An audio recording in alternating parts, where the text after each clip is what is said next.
The great hall of the Oran Dominion shimmered with amber light as the twin suns dipped behind the crystalline towers. The banners of the royal house drifted in the steady flow of recycled air. Dozens of noble envoys lined the length of the chamber, waiting for the High Monarch to speak. All eyes turned as the young Princess Lira stepped forward, her expression filled with dread.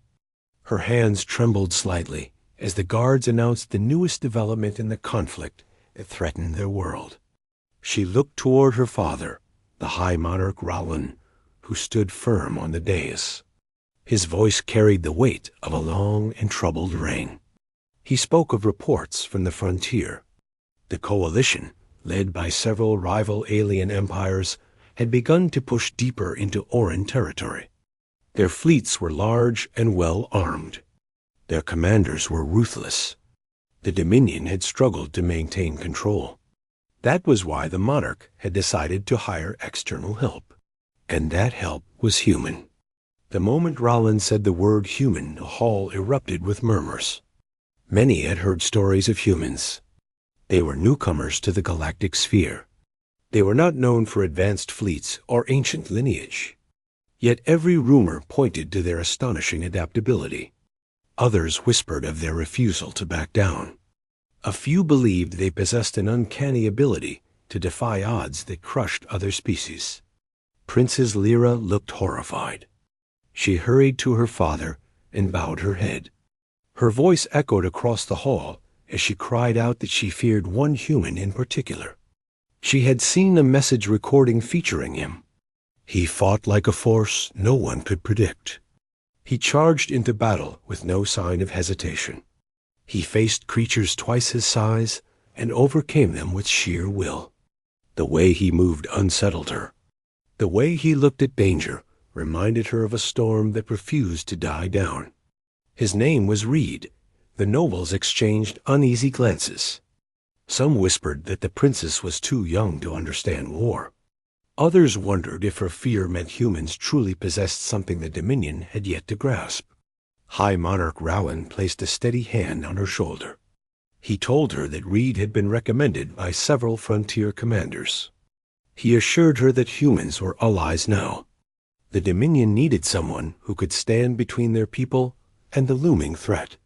Reed had survived battles that others would flee. He had offered his services because he believed in defending those who could not defend themselves. Lira did not feel reassured. Something in Reed's eyes haunted her. Though she had never met him in person, the recorded combat footage showed a human who seemed far too calm when everything around him burned. She begged her father to reconsider. She urged him to find someone else. But the High Monarch remained resolute. The Dominion needed a fighter who could shift the balance. Reed was already on his way. The hall grew quiet as the great doors opened. A small group of armored escorts entered, and among them walked a single unarmored human. Reed moved with steady purpose. He was of average height by human standards. His hair was dark. His eyes were sharp. He wore simple clothing with protective gear strapped around his wrists and chest.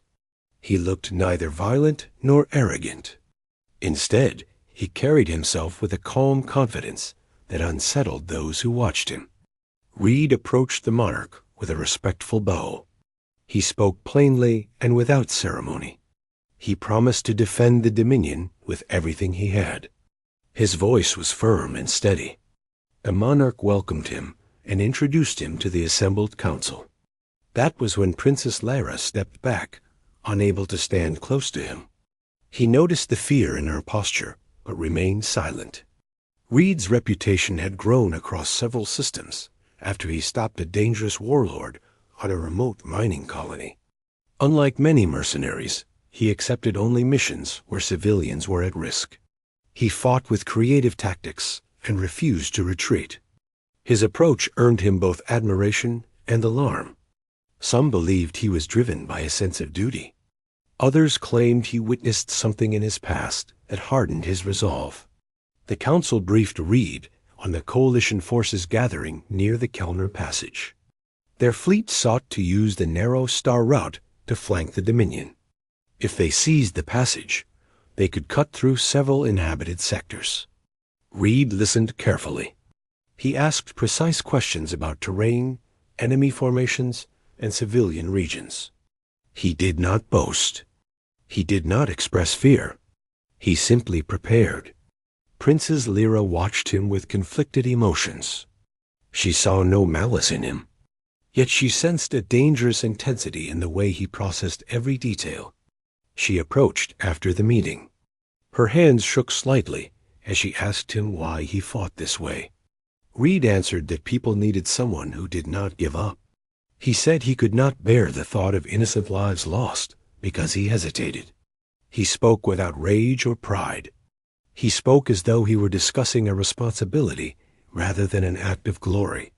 Lira felt a strange mix of awe and dread. Reed's calm made him frightening. Yet she understood that beneath his composure was a fierce dedication to protect others. She left the room feeling torn between her fear and her growing respect.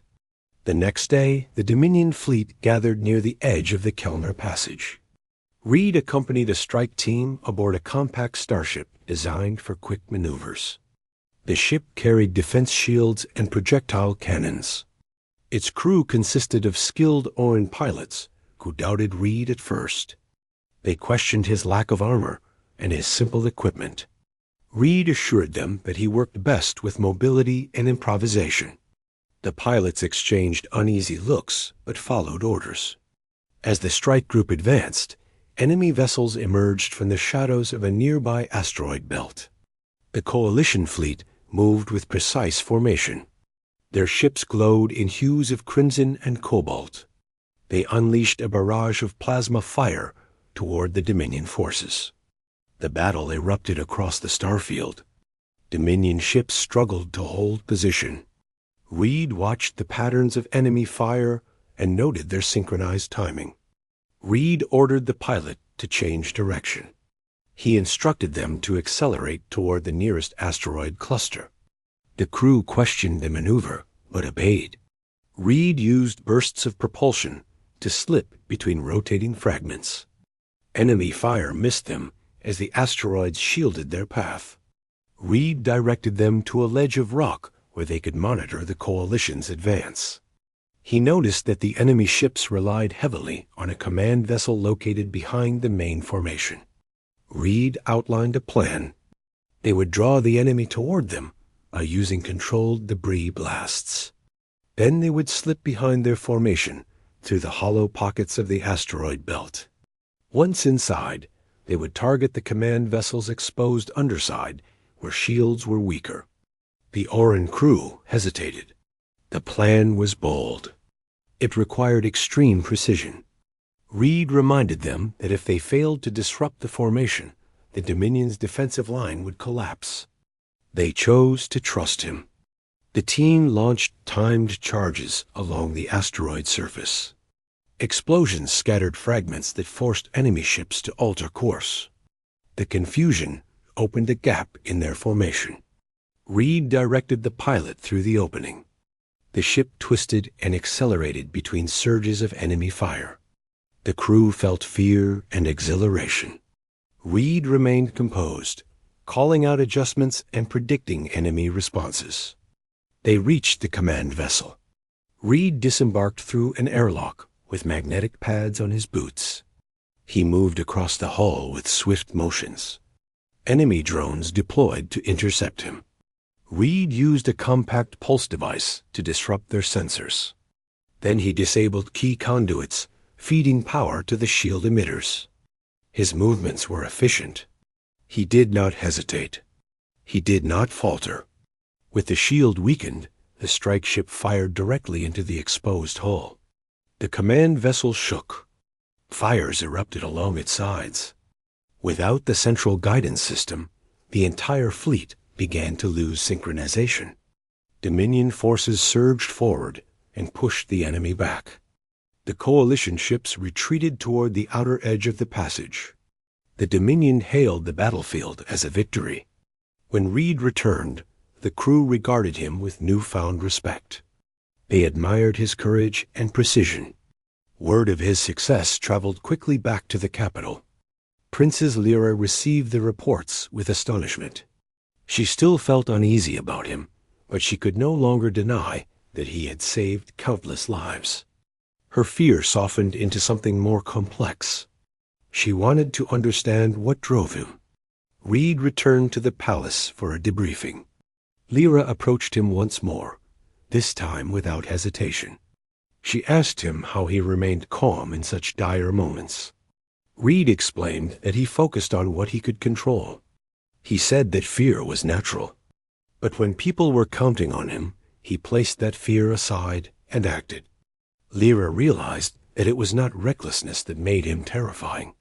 It was his unwavering resolve. The monarchy invited Reed to stay as an advisor for future defense planning. Reed accepted reluctantly. He preferred the frontier where lives hung in the balance. But he agreed because the Dominion still faced threats. Lira asked him to join her in reviewing strategies. She hoped that by spending time with him, she could learn to balance fear with courage.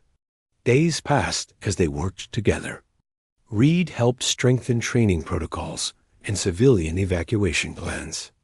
Lira observed his discipline. He rose early and practiced combat movements with meticulous precision. He trained Dominion guards without belittling them. He taught them to stay calm under pressure. His presence changed the palace atmosphere. Guards stood taller. Strategists thought fast.